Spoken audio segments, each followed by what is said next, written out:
Bonjour à tous et bienvenue pour la matinale, l'émission quotidienne de CMC Markets qui débute à 10 heures. Je suis Nicolas Chéron, analyste pour vous servir et nous sommes aujourd'hui le vendredi 19 août. Le titre du jour est « Fin de semaine sans relief ». En effet, on a vécu une semaine plutôt neutre sur les indices américains. On pourrait finir la semaine comme on l'a commencé, sur une note de neutralité avec une faible volatilité.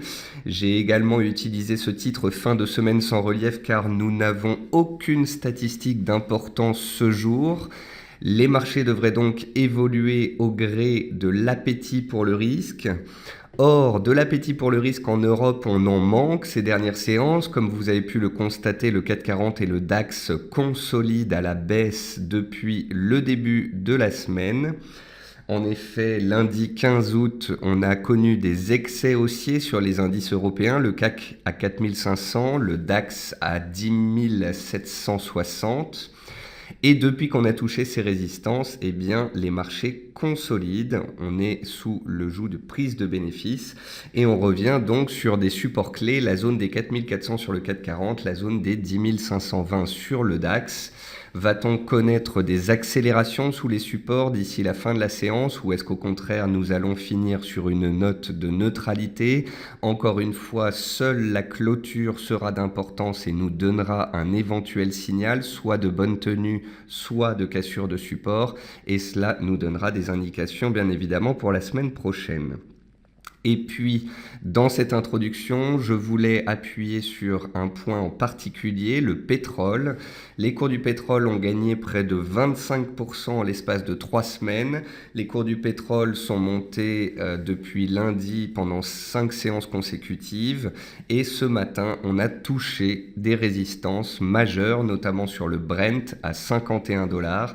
C'est une résistance clé après 25% de hausse pendant 3 semaines. Donc voilà, alors que j'étais jusqu'ici haussier sur le pétrole puisque l'analyse technique se voulait haussière, qu'on faisait des plus hauts de plus en plus haut, des plus bas de plus en plus haut. Donc voilà, j'étais haussier au sens de l'analyse technique, mais là l'analyse technique nous dit désormais de faire très attention sur les cours du pétrole, notamment si les indices consolident, eh bien les cours du pétrole pourraient donc connaître des prises de bénéfices, notamment puisque nous sommes vendredi et que les opérateurs coupent en partie leur position pour le week-end. Bienvenue à tous pour cette matinale. Je salue tous ceux qui viennent de nous rejoindre et également ceux qui nous regardent sur YouTube. Comme tous les matins, voici un avertissement sur les risques concernant le caractère purement informatif de cette présentation et les CFD. Je vous invite à en prendre note. Vous pouvez utiliser les fonctions de chat et de questions-réponses en haut de votre écran pour pouvoir converser avec moi. Comme tous les matins, nous allons voir ensemble les actualités marché, macro, actions, les statistiques économiques passées et à venir, une figure graphique reconnue par la plateforme de CMC Markets et bien évidemment, je répondrai à vos éventuelles questions. En termes d'actualité marché, c'est la 26e séance d'affilée pour le S&P 500 dans un mouchoir de poche de 1,5% entre 2160 et 2190 points. J'ai écrit cela car je voulais insister sur le fait que depuis en fait le début du mois de juillet, depuis la mi-juillet à peu près, les indices américains sont complètement neutres, ils bougent pratiquement pas, il y a une très faible volatilité. On a connu de la volatilité sur les indices européens avec des mouvements haussiers de rattrapage, puis des mouvements de correction cette semaine. Mais aux États-Unis, eh bien, on est pour l'instant complètement stable. Nouveau plus bas mensuel du Volatility Index échéance septembre, hier soir et ce matin à 14,57, signe de complaisance et de faible volatilité sur les marchés. Cela corrobore le fait donc que les indices US sont en stabilisation à plat et en situation d'attente sans décalage baissier particulier. Néanmoins, sur les indices européens, on a une poursuite de la consolidation, comme je vous le disais au début de cette émission. On a le DAX donc, qui échoue ce matin sous les 10 630 points. Nous avions vu hier que les 10 630 points étaient un ancien support qui avait été cassé donc mercredi. Et jeudi, on a baissé sous ce seuil et aujourd'hui, vendredi, on est venu ouvrir pile dessus, puis les vendeurs ont pris la main, on a perdu une centaine de points, on est en train de revenir sur les 10 500, 520 et on verra d'ici la fin de la séance si ce seuil tient ou non. Et puis comme je vous le disais en introduction également, le Brent dépasse les $50 pour la première fois depuis le 4 juillet dernier, mais attention, il a touché une résistance clé datant du début juillet à $51. C'est une résistance clé alors qu'il vient de monter de 25%, alors qu'il vient de monter pendant plusieurs séances consécutives et que des prises de bénéfices pourraient voir le jour en cette fin de semaine. Et puis enfin, l'USD Yen est figé sur les 100 yens, démontrant le manque d'engouement actuel des opérateurs. La paire USD Yen donc qui est sur ce fameux seuil psychologique qui est très surveillé par les autorités japonaises. Attention, si l'USD Yen devait accélérer sous ce seuil, eh bien il se pourrait que les autorités japonaises interviennent enfin pour juguler la hausse du yen qui pénalise les exportateurs japonais depuis le début de l'année. En termes d'actualité macroéconomique, le SP500 valorise actuellement 17 fois les bénéfices attendus pour 2017. C'est une valorisation assez élevée, mais elle se justifie pour le moment parce qu'aux États-Unis, on attend potentiellement une croissance de 3,5% du PIB au troisième trimestre et on attend des résultats qui pourraient enfin être meilleurs que les trimestres précédents. Je vous rappelle que les résultats, les bénéfices des sociétés du SP500 ont baissé pendant 7 trimestres consécutifs et les opérateurs s'attendent à une éclaircie pour la fin de l'année. Le comité de la BCE reste encore en observation face aux effets du Brexit. Peut-être qu'on en saura plus en septembre. L'Espagne se rapproche de la formation d'un nouveau gouvernement, ce qui détend les taux souverains espagnols. JP Morgan considère que les actions européennes ont encore du potentiel, surtout si du stimulus budgétaire et ou fiscal européen devait être déclenché par la BCE en septembre prochain. Et puis enfin, la Banque d'Irlande pourrait mettre en place un taux d'intérêt négatif de 0,1% sur les dépôts importants de la clientèle corporate et institutionnelle. Et ça, c'est bien évidemment à cause de la politique monétaire de la BCE. Côté entreprise, très peu de news aujourd'hui. Casino a annoncé vendredi la nomination de Régis Schultz au poste de président de l'enseigne Monoprix. EDF pourrait céder son activité charbon au producteur japonais TEPCO et Chubu Electric Power. Et puis la banque italienne Montei di Paschi voit son ex-président visé par une enquête. Dans les meilleures et les moins bonnes performances du CAC 40, vous pouvez voir qu'on a seulement 2 titres en hausse. ArcelorMittal qui profite d'une recommandation positive et Technip qui est toujours tiré par les cours du pétrole. Mais attention, comme je vous le disais, les cours du pétrole arrivent sous résistance et Technip arrive également sous résistance. Et vous pouvez voir dans les baisses que l'on retrouve les bancaires notamment, ce qui montre bien que nous sommes quand même dans une séance d'aversion pour le risque en Europe. Côté statistiques passées, l'activité industrielle au Japon en juin est ressortie au-dessus des attentes, à plus 1% contre 0,9 attendu. Les ventes au détail étaient supérieures aux attentes en Angleterre, à plus 1,4% contre un consensus à 0,1%, et c'est ça qui a fait décaler la livre si fortement à la hausse hier. L'indice de la Fed de Philadelphie est ressorti à 2 contre des attentes à 1,4. Enfin, les demandes d'allocation chômage US sont ressorties inférieures aux attentes. Enfin, le chiffre est ressorti meilleur qu'attendu puisque on a seulement eu 262 000 demandes d'allocation chômage contre les 269 000 attendues. Et puis ce jour, on a peu de statistiques. Comme je vous le disais au début de cette émission, on aura des chiffres sur l'indice des prix, les ventes au détail. Au Canada, à 14h30, ça devrait faire bouger le CAD, la monnaie canadienne, mais sinon pas de rendez-vous ce jour avec des statistiques d'importance. C'est donc la fin de semaine, d'une semaine sans relief, sans grand volume, sans grand décalage. On retiendra surtout qu'on a une latéralisation des indices US et une consolidation des indices européens après leur forte hausse depuis le Brexit. Et puis pour finir avec une détection de figures graphiques, il s'agit ici d'un triangle noté 4 sur 5 sur l'USD-Yen en données horaires. Le sens de la sortie donnera le tempo pour la suite. Si l'USD-Yen accélère à la baisse sous les 100 yens et sous les 99,90 les plus bas travaillés hier, on pourrait connaître une accélération. Et alors, la paire serait en danger d'accélérer beaucoup plus rapidement puisqu'elle se trouve sur ses plus bas des dernières semaines et dans une tendance baissière. Au contraire, tant qu'on tient les 100 yens, on pourrait voir une rotation dans ce triangle.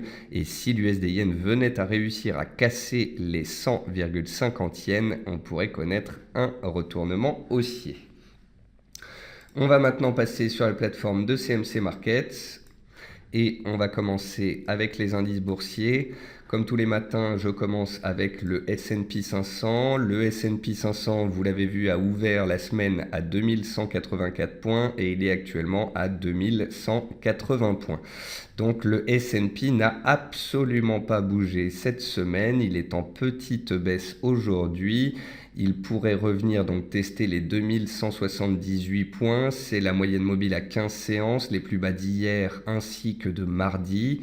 Comme je vous l'ai répété tous les jours de la semaine, tant qu'on est au-dessus de la moyenne mobile à 15 séances en cours de clôture, on est dans une tendance haussière. Si on venait néanmoins à casser cette moyenne mobile, on pourrait engager une consolidation de court terme, auquel cas le SP500 pourrait revenir vers les 2158 points, c'est plus bas du mois d'août.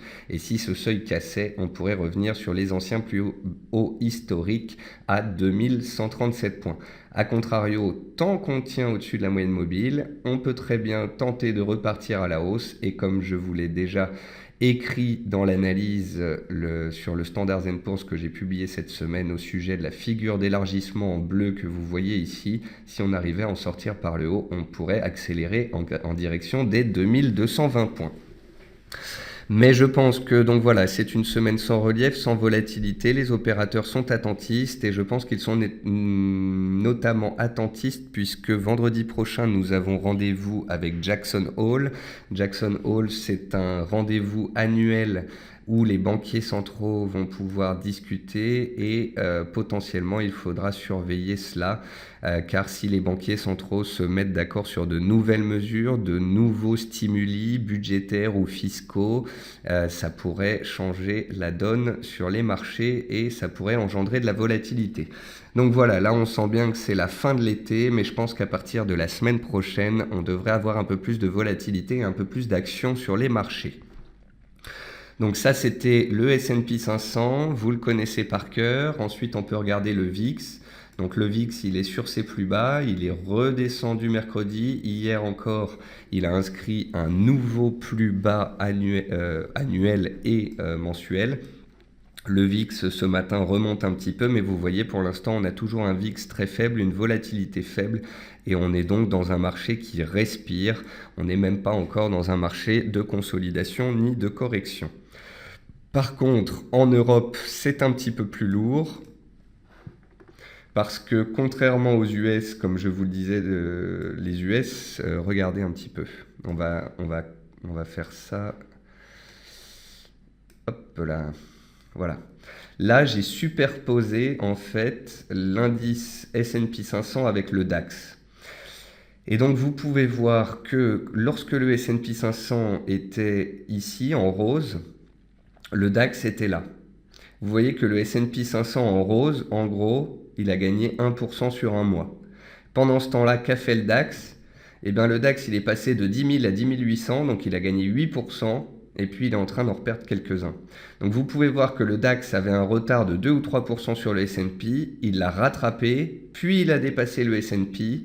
Et parce que justement, le DAX est allé peut-être un peu trop vite, un peu trop haut, un peu trop rapidement à la hausse sans que le S&P le suive, eh bien, on connaît donc cette consolidation, ces prises de bénéfices sur le DAX afin de revenir un petit peu se corréler avec les indices américains.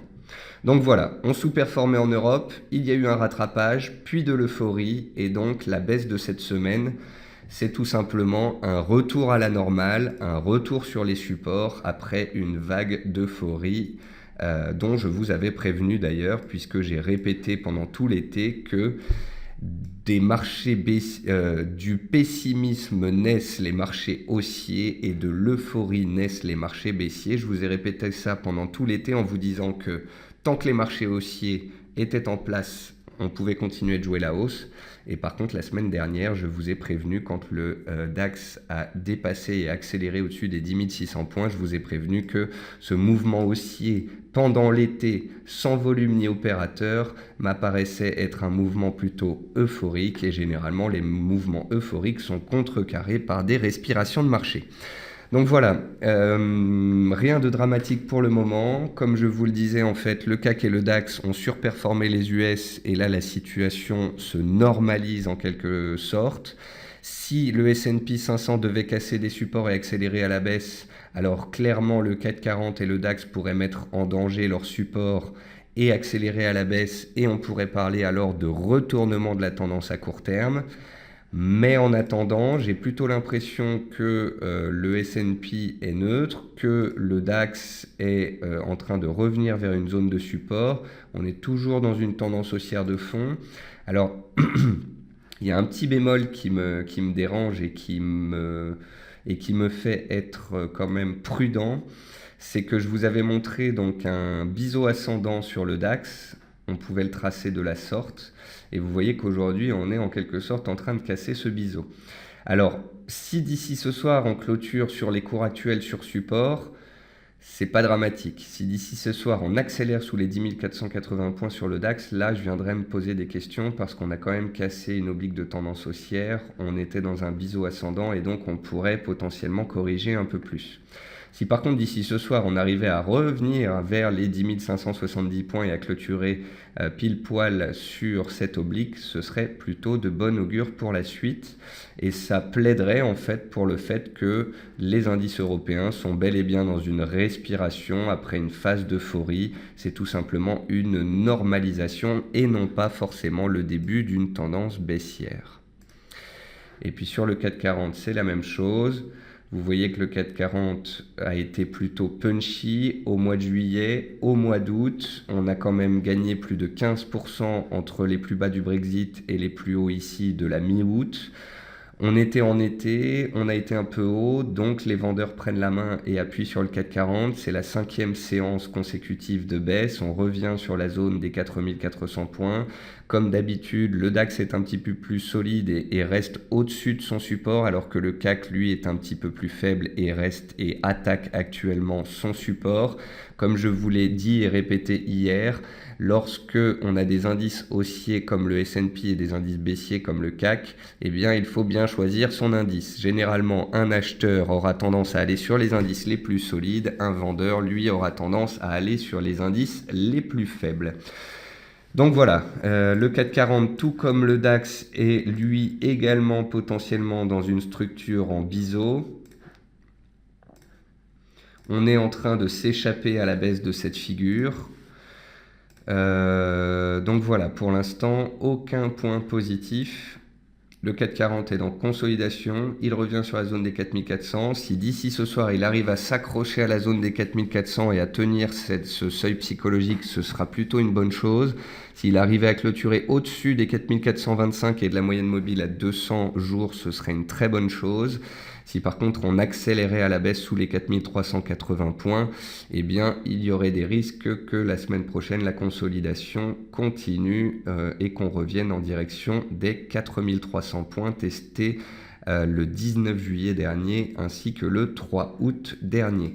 Donc voilà, c'est une fin de semaine sans relief, sans statistiques, sans forte tendance.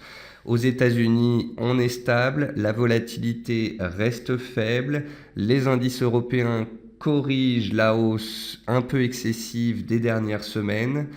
On donne potentiellement quand même des signes de faiblesse sur le CAC et le DAX, donc la fin de la séance, la clôture sera d'importance pour nous donner un petit peu le tempo pour le début de la semaine prochaine. Et le début de la semaine prochaine sera également d'importance. Si on arrive à tenir les zones de support, la zone des 10 500 sur le DAX et les 4400 sur le CAC, ce sera plutôt de bon augure et ça laisserait augurer d'une potentielle reprise de la hausse.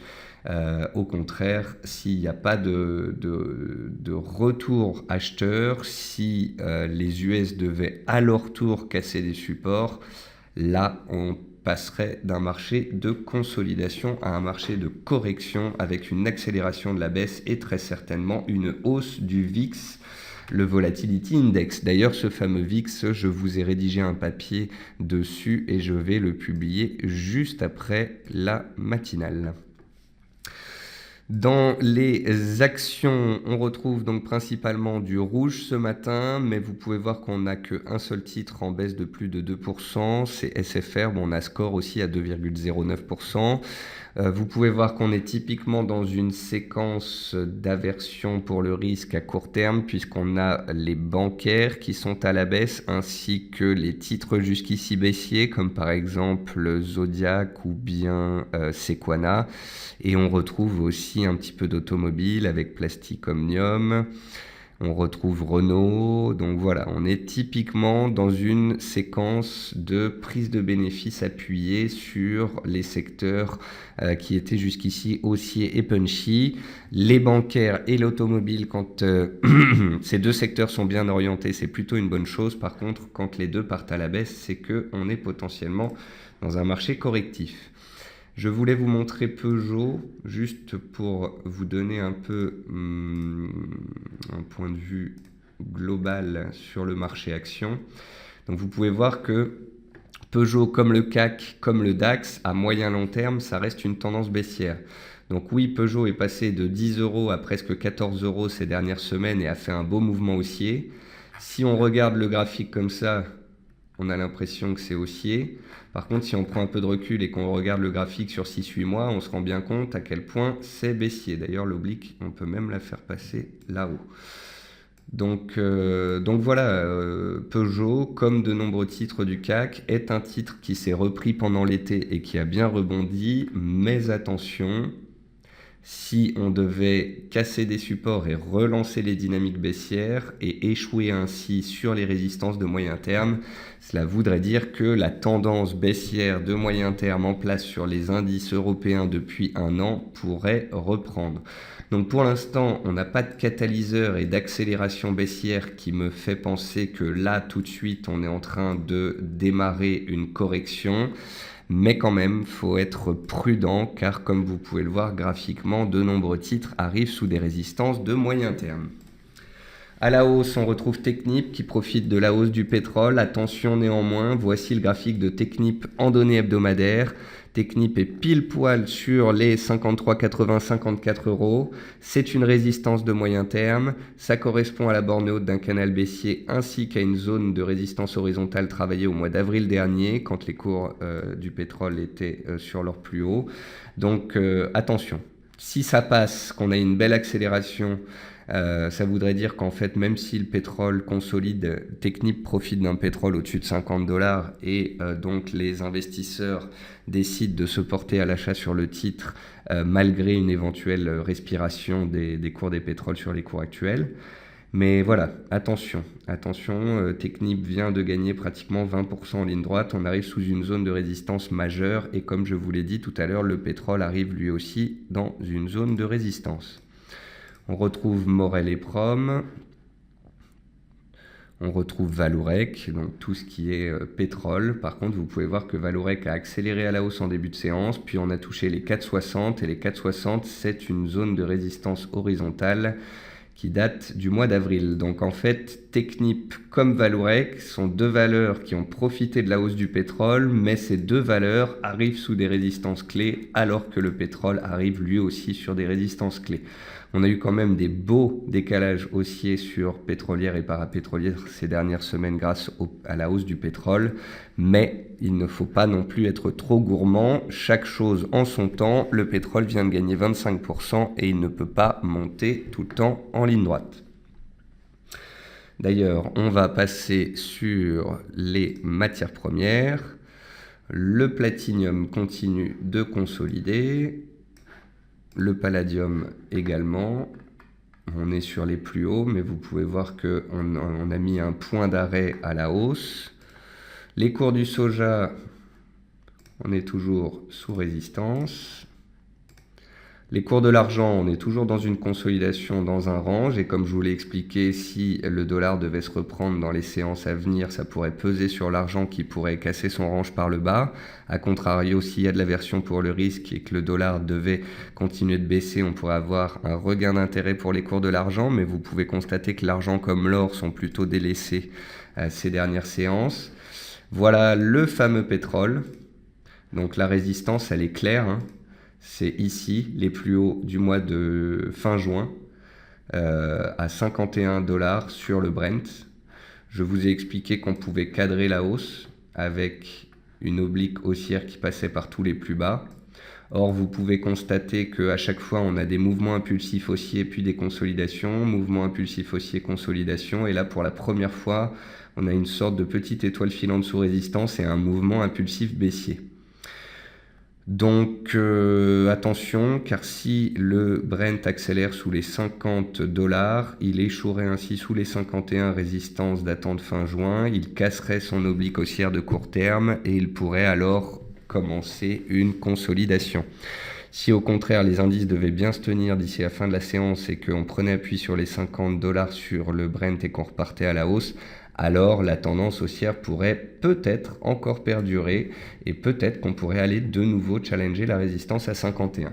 Mais voilà, mon impression première, alors que toute la semaine j'ai juste commenté la hausse du pétrole très objectivement, dès ce matin c'est la première chose qui m'est venue à l'esprit. J'ai vu les indices européens glisser sur les supports et j'ai regardé si un actif en particulier pouvait peser un petit peu sur la tendance. Eh bien je pense qu'aujourd'hui c'est le pétrole. Le pétrole a enchaîné 6 séances consécutives de hausse. Il a tenté d'enchaîner pour une 7e aujourd'hui, mais on est vendredi, les opérateurs optent pour des prises de bénéfices, d'autant que les indices sont sous pression. Donc voilà, à court terme, la hausse du pétrole semble s'essouffler. Et c'est la même chose sur les cours du WTI. J'ai pas de niveau horizontal particulier, c'est en étudiant le Brent que je me suis rendu compte qu'on était sous une résistance claire. Or, les deux pétroles étant complètement corrélés, le Brent étant sous résistance, eh bien, je suis parti du principe que le WTI, lui aussi, pourrait consolider à court terme.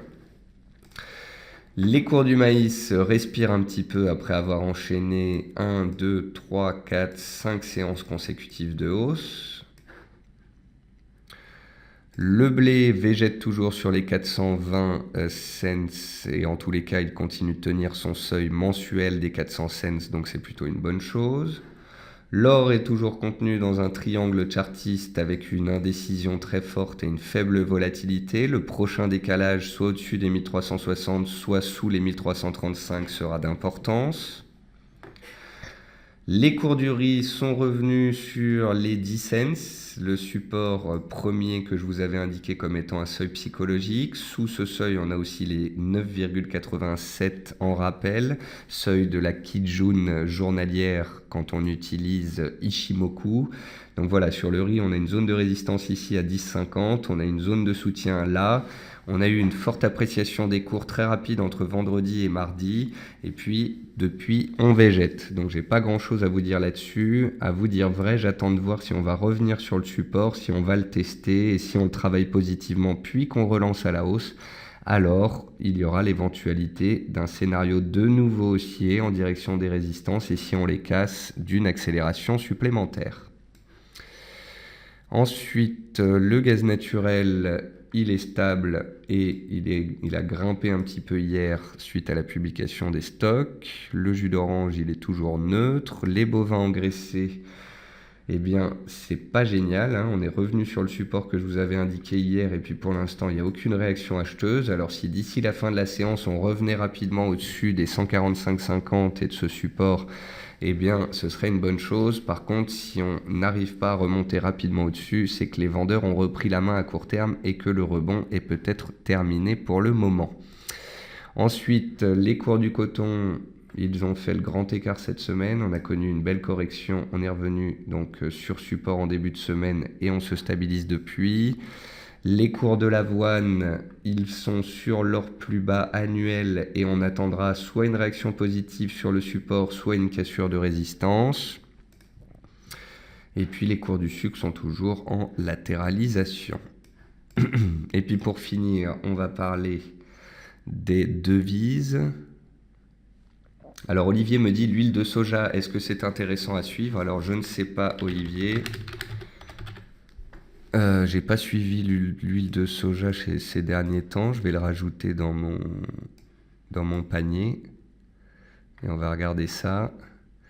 Si vous trouvez des configurations sur des actions, des matières premières ou autres que je n'ai pas l'habitude de regarder, n'hésitez pas. Hein, c'est avec grand plaisir que je... Ah bah oui, c'est beau.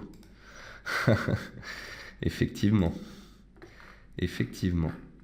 Donc ça, c'est l'huile de soja. Donc beau mouvement baissier. Et puis là, on a l'impression qu'il y a une base qui est en train de se construire. On a une belle zone de range ici. Ça ressemble un peu à une ETEI, une épaule, tête, épaule inversée. Ça signifie que si l'huile de soja devait casser en données hebdomadaires les 35,20, les plus hauts des derniers mois, on pourrait connaître un beau retournement de marché à la hausse. En données journalières, c'est un petit peu différent. Alors en données journalières, sur l'huile de soja, il y avait un biseau descendant qui était très beau, ici. Ça, c'est très très beau. Biseau descendant, prise d'appui sur la borne basse, cassure de la borne haute et accélération qui s'en est suivie. C'est assez sympa. Par contre, vous voyez, à court terme, on n'est ni sur une résistance, ni sur un support. Donc là, il est un peu tard pour moi de voir quelque chose là-dessus. Mais en tous les cas, c'est gentil Olivier, je vais le garder de côté, puis si on revient sur un support clé ou une résistance clé, on pourra étudier cela ensemble. On va passer aux devises. Sur les devises, mon avis n'a pas changé. Toutes les devises en dollars donc, sont sous des résistances majeures. La UD-USD, je le répète, est sous une résistance majeure à 0,77. Il y a une oblique baissière de moyen terme qui passe par tous les plus hauts. Et donc, il y a des risques baissiers. On est en train de revenir vers le support de la tendance haussière. Et si on casse ce support, eh bien, on pourrait connaître une inversion de tendance à la baisse et une accélération baissière. Bien évidemment, tant qu'on tient au-dessus de cette oblique, on peut repartir à la hausse. Mais vous l'aurez compris, il y a une tendance baissière de fond, on vient d'échouer sous résistance, donc là à court terme, les vendeurs prennent la main. Sur l'euro-dollar, je vous ai indiqué la zone de résistance. Hier, la zone des 1,1330, c'est pas parce qu'on a fait 20 pips au-dessus qu'on a cassé la résistance et que c'est un signal acheteur. Au contraire, je pense que c'est un piège. On a tenté de réintégrer le canal haussier de moyen terme sur l'euro, on est en train de repasser dessous. Pour moi, c'est une résistance clé. Le dollar en plus arrive sur support. Et si le dollar devait se reprendre, eh bien, les paires en dollars pourraient accélérer à la baisse. Hier, je vous ai montré l'euro, le NZD et l'AUD-USD sous des résistances clés. L'AUD a échoué dessous, l'euro a fait un petit excès, il est en train de revenir dessous. Le NZD a échoué sous ses plus hauts annuels pour le moment. Et puis la livre, on avait vu hier qu'elle était un petit peu plus puissante que les autres, notamment parce qu'elle a profité de bons chiffres économiques. Mais si le dollar américain se reprend, la livre en souffrirait de toute façon également. Et puis ce fameux dollar américain, je vous le montre, le voici. J'ai l'impression en fait que la baisse du dollar américain sous l'oblique qui passait ici par tous les plus bas est un excès baissier. Cet excès baissier est en train potentiellement d'être corrigé par un retour acheteur assez puissant. Vous pouvez voir que depuis ce matin, les acheteurs se sont portés à l'achat sur le dollar et qu'il remonte. Peut-être que le dollar est en train d'être privilégié par les opérateurs comme un refuge puisqu'il y a un petit peu de tension sur les indices. En tous les cas, vous l'aurez compris, pour moi, ça fait un mois que le dollar baisse et actuellement, il revient sur des zones de prix d'importance qui avaient été travaillées au mois de juin. Je ne vois pas de potentiel baissier particulier sur le dollar puisque la Fed reste dans une optique de hausse de taux. Et c'est pour cette raison que malgré la baisse du dollar ces dernières séances, j'ai continué à vous expliquer que je ne serais pas étonné qu'à tout moment, le dollar reparte à la hausse et les paires en dollars repartent à la baisse. Et j'ai l'impression que c'est ce qui est en train de prendre forme aujourd'hui, à confirmer ce soir en clôture. Et puis je voulais montrer aussi une paire qui me plaît bien, c'est l'USD CAD. L'USD CAD profite d'une part de la hausse du dollar et d'autre part de la baisse du pétrole à court terme. Donc l'USD CAD est intéressant, d'autant plus qu'il est en train de tenter un double bottom sur la zone des 1,28 CAD. On va repasser rapidement sur les indices pour voir ce qu'il en est, si on a des réactions sur support ou pas. Pas pour le moment, pour l'instant on est dans une glissade de fin de semaine. Le S&P 500 attaque sa moyenne mobile à 15 séances. Le CAC et le DAX attaquent leur support. Le DAX, lui, ça va encore. Le CAC, lui, il est dessous puisqu'il sous-performe. Donc, faut faire attention. Voilà, faut faire attention. Si ce soir, les US accélèrent, qu'on casse le support et qu'on va plus bas, eh bien, les indices européens risquent de glisser un petit peu plus bas. Le CAC 40 pourrait alors, la semaine prochaine, revenir vers les 4300 points. Le DAX, lui, s'il devait accélérer à la baisse, pourrait venir combler ici un gap laissé ouvert dans la zone des 10 380 points. Ça fait 1,5% de baisse par rapport au cours actuel. C'est pas non plus dramatique si on revient sur ces niveaux de prix. Donc voilà. On est dans une consolidation. On verra d'ici ce soir. Si les US tiennent les supports, on reste dans les équilibres habituels. Si le SP500 casse un support, eh bien, de nouveau, on deviendra plus prudent et on reviendrait alors sur des supports journaliers sur le CAC et le DAX. Donc voilà, les indices sont sous pression. Dans les actions, on note l'automobile et les bancaires sous pression, signe d'aversion pour le risque. Sur les matières premières, on note les pétroles sous résistance qui consolident et qui pèsent donc sur les indices. Et sur les devises, on note le dollar américain qui se reprend et qui engendre des baisses sur toutes les paires en dollars qui étaient, je vous le rappelle, sous des résistances indiquées hier.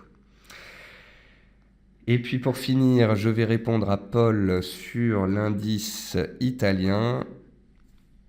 Et l'indice italien, c'est un des indices européens les plus baissiers. Et l'indice italien, quand vous le regardez à moyen terme, c'est ça. C'est un graphique hebdomadaire. On a ouvert pile poil sur les 17 000 points en début de semaine, sous une résistance majeure, un seuil psychologique et un haut de canal de moyen terme. Et à court terme, la baisse est donc en train de reprendre. On est en train de revenir sur des supports, donc l'ITA est susceptible de revenir vers les 16 000, 16 100 points. S'il répond favorablement sur ce support, il pourrait alors se placer dans un range, dans une latéralisation. En tous les cas, vous l'aurez bien compris, l'indice italien est dans une tendance baissière majeure, donc toute baisse n'est qu'une reprise légitime de la tendance de fond. Voilà, sur ce, on a fait un bon point de fin de semaine. Attention donc à des éventuelles accélérations baissières sur les indices. De belles opportunités potentiellement sur les devises et les matières premières. Je vous invite à la prudence tout de même en cette fin de semaine. On est vendredi, il y a peu de statistiques, voire pas de statistiques américaines cet après-midi, donc on devrait évoluer au gré de l'appétit pour le risque, et aujourd'hui de l'appétit pour le risque, il n'y en a pas beaucoup.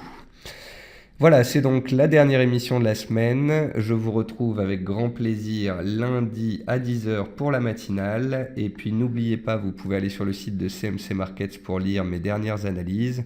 Et d'ailleurs, vous pourrez lire le papier que j'ai publié hier après-midi qui s'appelle « L'optimisme excessif des marchés invite à la prudence ». Je ne vois pas comment j'aurais pu mieux vous prévenir. Voilà. Je vous souhaite une très bonne journée, un très bon appétit, un bon week-end et je vous retrouve lundi pour la matinale.